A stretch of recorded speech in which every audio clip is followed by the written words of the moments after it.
po ako ng foreman umakyat sa taas para ayusin po yung bakal sa slab. Linipat ko po yung isang bakal dahil sumobra ng isa.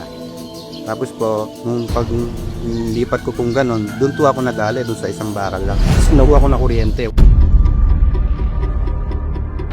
Kuryente yan po, yan po.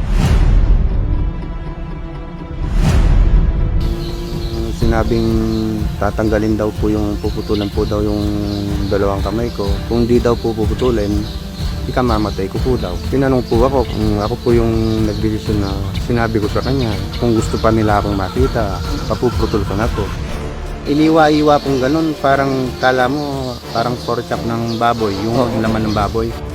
Ganun po yung iwa niya, paikot po.